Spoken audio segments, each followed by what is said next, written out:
I've been thinking about how I'd like to present short stories, collections, or anthologies. An anthology is a group of short stories under some sort of theme, and all these short stories are by different authors. A collection are stories all by the same author. The Dark Side of the Earth by Alfred Bester, 1964. This is a collection of 7 stories.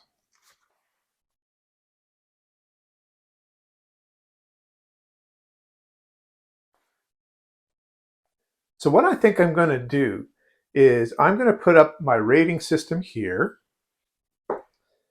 All of these stories are going to land within the 5 to 10 range. So I'm going to shorten it up, and I'm going to take each story individually and place them where I think they land in here, whether they are something that I want to reread, or if it's good, or if it's just okay. Then I'll take those ratings and give a rating for the story collection itself. So let's get started. The first story is Time is the Traitor. In a universe of worlds, there is one man who is known as the man who can make the decision. He is the wealthiest man in the universe. He can take vast amounts of data and come up with an 87% chance of making the right decision. Companies clamor for a man who can make that kind of decision with that kind of accuracy. But there are some very odd quirks about this man.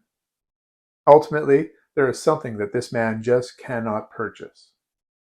There are beautiful sentences to start and end this story. To start this story, you can't go back and you can't catch up. Happy endings are always bittersweet. A couple sentences at the end of the story. We only remember the past. We never know it when we meet it. The mind goes back, but time goes on, and farewells should be forever. This is a beautiful story, but we're talking Alfred Bester here. There's a robust protagonist who won't let anything stand in his way, except time. Time is the Traitor is a story I would reread.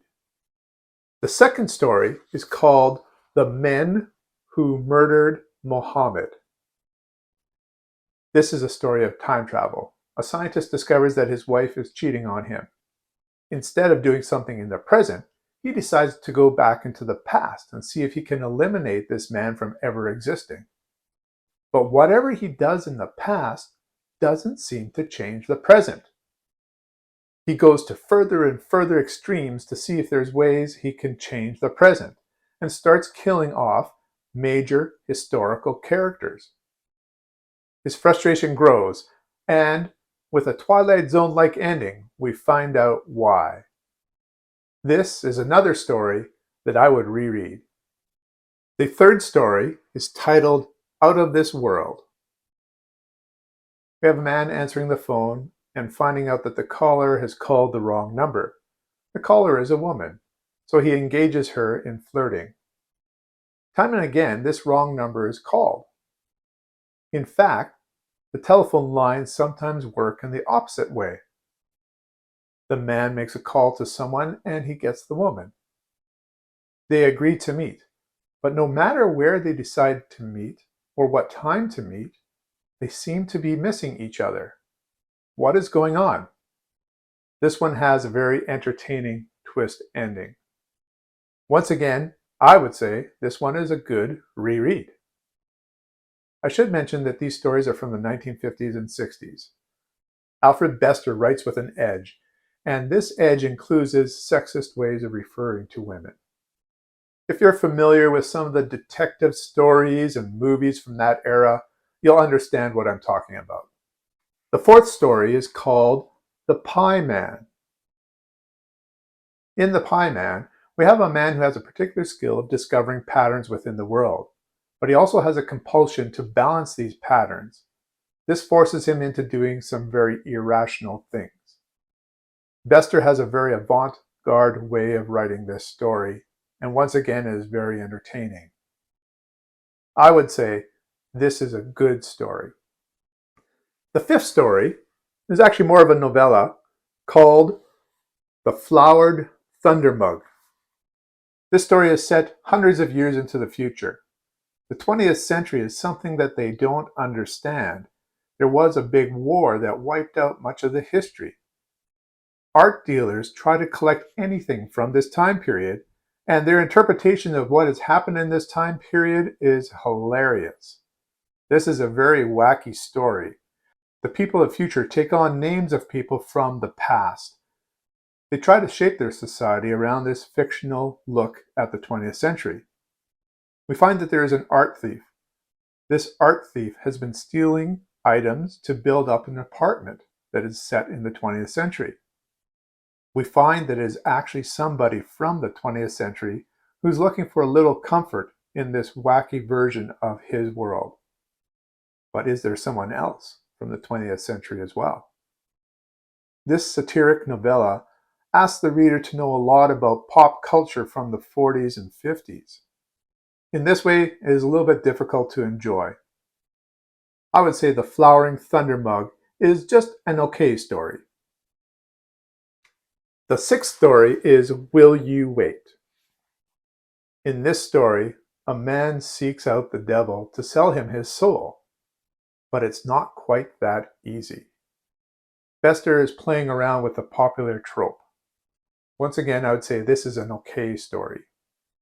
And the last story is They Don't Make Life Like They Used to. This is an end-of-the-world story. There is a woman who believes that she is the last person alive. She's in New York and goes shopping often and brings things back to a house that she has in Central Park. But is she the last person alive? We do meet another person, a man. What will happen when these two get together?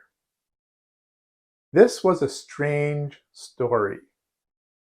There's a tension between these two characters. We discover a little bit about why this world is the way it is. But somehow, these people really aren't acting like real people. What is going on? Finally, we get some hints in a twist ending. I would say this story is good. So, in rating these stories, I have 4 stories that are in the reread category, 1 story in the good category, and 2 in the okay. So I think overall, I would give this an 8 to an 8.5. Let's say an 8.5. So this isn't the only short story collection that I've read of Alfred Bester. In fact, I have the other one right up here called Starburst. I'll put a link at the end of this video where I reviewed this book along with The Demolished Man and The Stars Are My Destination. I call it the best of Bester. I think I may go back though and look at this short story collection and rate all the stories, just like I did in this one. Let me know in the comments if you like this way of reviewing short story collections or anthologies. Have you read The Dark Side of the Earth? What did you think about it? Do you agree with the ratings that I had for each of the stories? Which was your favorite story? Until next time, keep reading.